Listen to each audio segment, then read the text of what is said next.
সেই সংসারে সেই সাহায্যটা করবে করে মোরা তুই ঘরে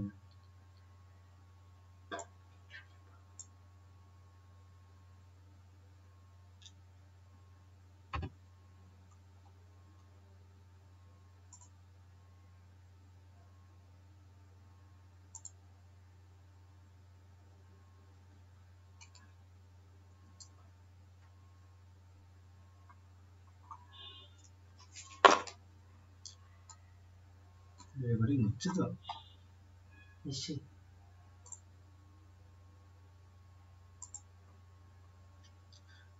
hello dear student, welcome to our channel.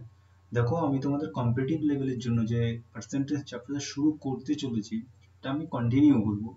তো পার্সেন্টেজের প্রথম অ্যারিথমেটিকের প্রথম দেখো পার্সেন্টেজ চ্যাপ্টারকে প্রথমে ধরা হয়েছে এই কারণে, মানে পার্সেন্টেজ থেকে সবকিছুর অঙ্ক এখান থেকে চলে আসে।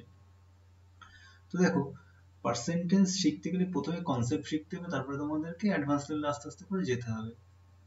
এরকম করে ইজি ইজি ইজি কোশ্চেন গুলো আগে তোমাদেরকে পড়তে হবে। যেমন পার্সেন্টেজ সম্বন্ধে দেখো, আমি একটা সিম্পল কথা বলি, তোমাকে আগে পার্সেন্টেজ মানে বুঝতে হবে।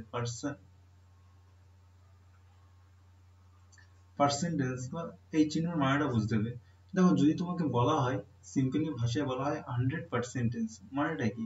মানেটা দেখো, কোনো এক ব্যক্তির কাছে 10 টাকা ছিল, সে 10 টাকা কাউকে দান করে দিল, বা 10 টাকা ছিল আবার 10 টাকা কারোর কাছ থেকে নিল, মানে সম পরিমাণ, তখন সেটা 100% হবে। দেখো, 100%টাকে আমি এইভাবে লিখতে পারি, 100/100 সমান সমান 1 হবে।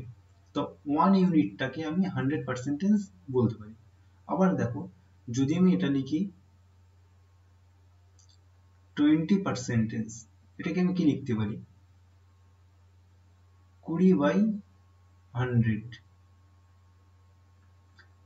20/100 লিখতে পারি। এই 20/100টাকে যদি কাটাকাটি করে দেয়, তো দেখো 1/5 আসবে। তো 1/5 এর মানেটা হচ্ছে তোমাদের 20%। আবার দেখো, তুমি যে 10% কথাটা লেখা হয়, 10% মানে 10/100 সমান সমান কি হচ্ছে? 1/10। 1/10 মানে 10%। আবার যদি তোমাকে বলা হয় 5%, 5, তো 5/100